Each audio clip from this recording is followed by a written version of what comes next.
ഓം ശാന്തി. വിശ്വാസത്തിൻ്റെ ശക്തി ഒരു മനുഷ്യൻ്റെ ഏറ്റവും വലിയ ശക്തിയാണ്. ഞാൻ കണ്ടിട്ടുണ്ട് തെക്കൻ കേരളത്തിൽ തീയിൻ്റെ മേലെ കൂടെ നടക്കുന്നതായിരിക്കുന്ന ആളുകളെ ചാടുന്നത് അങ്ങോട്ട്, കനൽക്കൂട്ടത്തിന് മുന്നിൽ കൂടെ അങ്ങോട്ടും ഇങ്ങോട്ടും ചാടുന്നു. ദേവി അല്ലെങ്കിൽ ദേവനൊക്കെ അവരുടെ ശരീരത്തിൽ പ്രവേശിക്കുമ്പോൾ വാളുകൊണ്ട് ശരീരത്തിൻ്റെ പല ഭാഗം വെട്ടിമുറിക്കുന്നു, മഞ്ഞൾ വെച്ച് തേച്ചത് ഇല്ലാതാകുന്നു. പല കാര്യങ്ങളും വിശ്വാസം കൊണ്ട് ഇല്ലാത്തത് ഉണ്ടാകുന്നതും ഉള്ളത് ഇല്ലാതാകുന്നതും കണ്ടിട്ടുണ്ട്. വിശ്വാസത്തിൻ്റെ ശക്തി വളരെ വലിയ ശക്തി തന്നെയാണ്. അതേസമയം വിശ്വാസം എന്ന് പറയുന്നത് ഏതിനെയാണോ നമ്മൾ ധ്യാനിക്കുന്നത്, ആരെ നമ്മൾ മാനിക്കുന്നു, ആരെ അറിയുന്നു, അവരെ അറിഞ്ഞ് മനസ്സിലാക്കിക്കൊണ്ട് അവരുടെ പൂർണ്ണമായി ഉൾക്കൊണ്ടുകൊണ്ട് ചെയ്യേണ്ട ഒരു കാര്യമാണ്. അന്ധവിശ്വാസമായാൽ അതൊരു മനുഷ്യനെ സംബന്ധിച്ചിടത്തോളം തകർച്ചയ്ക്കും കാരണം അന്ധവിശ്വാസം തന്നെയാണ്. ഒരു കൊച്ചു കഥ ഈ സന്ദർഭത്തിൽ ഓർത്തു പോവുകയാണ്. ഒരിക്കലൊരു വലിയ സേട്ടിൻ്റെ വീട്ടിൽ ഒരു അലക്കുകാരൻ വരുമായിരുന്നു. എന്നും വന്നിരുന്ന ഒരാൾ ഒരു ദിവസം അയാൾ പെട്ടെന്ന് വരാതെയായി. ഒരു 10-15 ദിവസം കഴിഞ്ഞ ശേഷം അയാൾ ആ സേട്ടിൻ്റെ വീട്ടിൽ വീണ്ടും അലക്ക് പണിക്ക് വേണ്ടി വന്ന സമയത്ത് തല മുണ്ടനം ചെയ്തിട്ടുണ്ട്, തല വടിച്ചിട്ടുണ്ട്, മൊട്ടത്തലയാക്കിയിട്ടുണ്ട്. അങ്ങനെ വന്നപ്പോൾ അയാൾ എന്തൊക്കെയോ ഒരു പ്രത്യേക വസ്ത്രധാരണ രീതിയിലൊക്കെയാണ് വന്നിരിക്കുന്നത്. വെള്ളയും ഇട്ടിരിക്കുന്നു, നെറ്റിൽ ചന്ദനാക്കിയിരിക്കുന്നു, തല മുട്ടയടിച്ചിരിക്കുന്നു. അപ്പോൾ ഈ സേട്ട് ചോദിച്ചു, എന്ത് പറ്റി, എന്താ പെട്ടെന്നൊരു ദിവസം നീ അപ്രത്യക്ഷമായി, ഇത്ര ദിവസം എവിടെയായിരുന്നു, നിൻ്റെ ഭാവത്തിലൊക്കെ നല്ല വ്യത്യാസമുണ്ടല്ലോ എന്ന് ചോദിക്കുക. അപ്പോൾ പറയും, എന്തുകൊണ്ടാണെന്ന് വെച്ചാൽ മഹാരാജ ഗന്ധർവസേനൻ മരിച്ചത് അങ്ങ് അറിഞ്ഞില്ലേ? ആ മഹാരാജ ഗന്ധർവസേനൻ അറിഞ്ഞ് മരിച്ചപ്പോൾ ഞാൻ അദ്ദേഹത്തിന് വേണ്ടതായിട്ടുള്ള റെസ്പെക്റ്റിൽ ആ ചടങ്ങുകളൊക്കെ ചെയ്യാൻ വേണ്ടി കാത്തിരുന്നതാണ്. കുറച്ച് ദിവസം അവരോടുള്ള റെസ്പെക്റ്റിൽ ഞാൻ വീട്ടിൽ തന്നെ പ്രാർത്ഥനയായിട്ട് കഴിച്ചുകൂട്ടി. അതുകൊണ്ടാണ് ഞാൻ എൻ്റെ തല മുണ്ടനം ചെയ്തു വന്ന് കാണുന്നില്ലേ അങ്ങനെ ചോദിച്ചു. അപ്പോൾ ഇദ്ദേഹം വിചാരിച്ചു, ആണോ, മഹാരാജ ഗന്ധർവസേനൻ മരിച്ചോ? അയ്യോ, ഞാൻ അറിഞ്ഞില്ലായിരുന്നു കേട്ടോ. അതുകൊണ്ട് ഇയാൾ വിചാരിക്കുകയാണ്, സേട്ട് ഒരു അലക്കുകാരനായിട്ടുള്ള ഇയാൾ മഹാരാജ ഗന്ധർവസേനൻ മരിച്ചപ്പോൾ തല മുണ്ടനം ചെയ്യുകയും അദ്ദേഹത്തിന് വേണ്ടി ശോകമറിയിക്കുകയും ചെയ്തു. ഒരു സേട്ടായ ഞാൻ കുറച്ചുകൂടൊക്കെ സംസ്കാരം കാണിക്കേണ്ടവനല്ലേ, അതുകൊണ്ട് ഞാനും എൻ്റെ തല മുണ്ടനം ചെയ്യാം, കുറച്ച് ദിവസം അദ്ദേഹത്തിന് വേണ്ടി വ്രതം അനുഷ്ഠിക്കാമെന്ന് വിചാരിക്കുകയാണ്.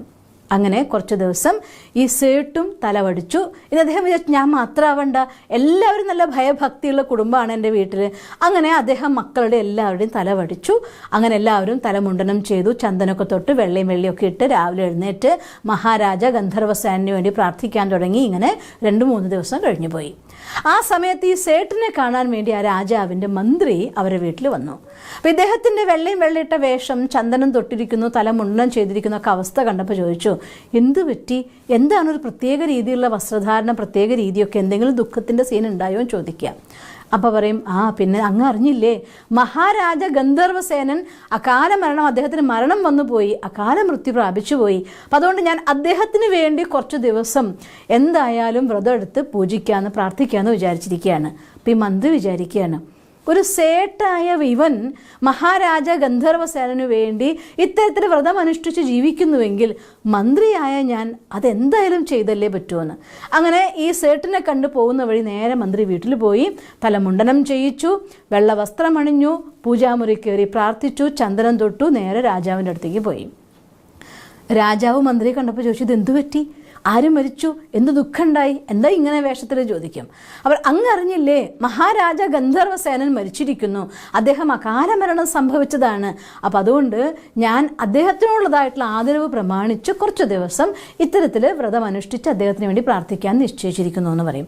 അപ്പം രാജാവ് വിചാരിക്കും, എൻ്റെ രാജ്യത്തിൽ സേട്ടും മന്ത്രിയും ഒക്കെ അവർക്ക് വേണ്ടി ഇങ്ങനെ ചെയ്യുന്നുവെങ്കിൽ രാജാവായ ഞാൻ കുറച്ചും കൂടെ മൂല്യത്തോടെ പെരുമാറേണ്ടവനല്ലേ. അദ്ദേഹം ഉടനെ എന്ത് ചെയ്തു, തലമുണ്ടനം ചെയ്തു, വെള്ള വസ്ത്രം അണിഞ്ഞു, പൂജാമുറി കയറി മഹാരാജ ഗന്ധർവസേനന് വേണ്ടി പ്രാർത്ഥിച്ചു. അപ്പോൾ രാജാവിന് തോന്നുകയാണ്, ഒരു രാജാവ് മരിക്കുമ്പോൾ ഞാൻ മാത്രമല്ലല്ലോ, ഈ രാജ്യത്തെ പ്രജകൾ അതിൽ ശോകം അറിയിക്കണ്ടേ. അങ്ങനെ രാജാജ്ഞ പുറപ്പെടുവിച്ചു, രാജ്യത്തെ എല്ലാവരും തലമുണ്ടനം ചെയ്യണം, വെള്ള വസ്ത്രം അണിയണം, ഒരു 7 ദിവസത്തേക്ക് മഹാരാജ ഗന്ധർവസേനന് വേണ്ടി പ്രാർത്ഥിക്കണം, അദ്ദേഹത്തിന് സ്വർഗപ്രാപ്തിക്ക് വേണ്ടി നമ്മളെല്ലാവരും വ്രതം അനുഷ്ഠിക്കാൻ. അങ്ങനെ ആ നാട്ടിലെല്ലാവരും തലമുണ്ടനം ചെയ്തു, വെള്ള വസ്ത്രം ഇട്ടു, ചന്ദനം തൊട്ട് ഭക്തിയോടുകൂടെ പ്രാർത്ഥനയോടെ ജീവിക്കാൻ തുടങ്ങി. 2-3 ദിവസം കഴിഞ്ഞപ്പോൾ അവിടേക്കൊരു മഹാത്മാവ് അദ്ദേഹത്തിൻ്റെ യാത്രാമധ്യേ വന്നു ചേർന്നു. അപ്പോൾ ഇയാൾ നോക്കുമ്പോൾ എല്ലാവരും വെള്ള വസ്ത്രം എടുത്തിരിക്കുന്നു, തല മുണ്ടനം ചെയ്തിരിക്കുന്നു. അപ്പോൾ വിചാരിച്ചു ഇദ്ദേഹം എന്തോ ഒരു വലിയ ആളുടെ മൃത്യു ഉണ്ടായിട്ടുണ്ടാവാം, അഥവാ അങ്ങനെ എന്തെങ്കിലും ഒരു ദുഃഖ കാരണം, ഒരു നാടിന് മുഴുവൻ ദുഃഖം വരത്തക്ക രീതിയിൽ ആരായിരിക്കും എന്നറിയാൻ വേണ്ടി അടുത്ത് കണ്ടതായിട്ടുള്ള കടക്കാരനോട് ചോദിക്കുകയാണ്, ആരാണ് മരിച്ചത്? എല്ലാവരും വെള്ള വസ്ത്രമാണല്ലോ, തലമുണ്ടനം ചെയ്തിട്ടുണ്ടല്ലോ എന്നൊക്കെ. അപ്പോൾ പറയാം, അത് ഞങ്ങൾക്ക് അറിഞ്ഞൂടെ, രാജാജ്ഞയാണ്. അപ്പോൾ ഈ മഹാത്മാ വിചാരിക്കുകയാണ്, എന്തായാലും രാജാവിനെ കണ്ടെന്ന് ചോദിച്ചു നോക്കാം ആരാണ് എന്ന്. അങ്ങനെ രാജാവിനെ മുഖം കാണിക്കാനുള്ള അനുമതി എടുത്തു. രാജാവിനെ പോയി കണ്ട് ചോദിക്കുകയാണ്, ആരാണ് മരിച്ചത്? എന്തിനാണ്? അങ്ങും തലമുണ്ടനം ചെയ്തിട്ടുണ്ടല്ലോ. പറയും, മഹാരാജ ഗന്ധർവസേനൻ അകാല മരണം പ്രാപിച്ചു. ആരാണ് ഈ മഹാരാജ ഗന്ധർവസേനൻ ചോദിക്കുകയാണ്. അത് എനിക്ക് അറിഞ്ഞൂടാ, എൻ്റെ മന്ത്രിയാണ് പറഞ്ഞതെന്ന് പറയും. അങ്ങനെ മന്ത്രിനെ വിളിപ്പിച്ച് ചോദിക്കും. മന്ത്രി പറയും, അത് എനിക്ക് അറിഞ്ഞൂടാ, സേട്ടാണ് പറഞ്ഞത് എന്ന് പറയും. അങ്ങനെ സേട്ടിനെ വിളിച്ച് വരുത്തിയപ്പോൾ സേട്ട് പറയും, അത് എനിക്കും അറിഞ്ഞൂടാ, എൻ്റെ അലക്കുകാരനാണെന്ന് പറഞ്ഞതെന്ന് പറയും. അങ്ങനെ അലക്കുകാരനെ വിളിച്ചു വരുത്തിയപ്പോൾ അലക്കുകാരൻ പറയുകയാണ്, എൻ്റെ കഴുതയുടെ പേരാണ് ഗന്ധർവസേനൻ. പക്ഷേ എൻ്റെ ജീവിതത്തിൽ കഞ്ഞിയായിരുന്ന അവനാണ് വെഴുപ്പ് കൊണ്ടുപോയിരുന്നത്, ചുമന്ന് കൊണ്ടുപോകുന്നത്. അപ്പോൾ അവനില്ലാത്തപ്പോൾ എന്തൊക്കെ ഞാൻ കഷ്ടപ്പെടുന്നുണ്ട്. അതുകൊണ്ട് അവൻ മരിച്ചപ്പോൾ റെസ്പെക്റ്റോട് കൂടി ഞാൻ മഹാരാജ ഗന്ധർവസേനൻ എന്ന് സ്വർഗം പോകിയല്ലോ അവൻ എന്തായാലും, അതുകൊണ്ട് ഞാൻ വിളിച്ചതാണ്.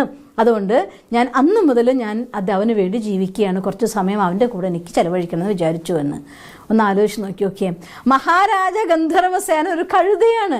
പക്ഷെ ആരെന്ന് പോലും അറിയാതെ ഇത്തരത്തിൽ ഒരു കാര്യത്തിന് ആ രാജ്യത്തിലെ മുഴുവൻ ജനത ശോകം അനുഷ്ഠിക്കാൻ തുടങ്ങി, ഒരു കഴുത മരിച്ചതിൻ്റെ പേരിൽ.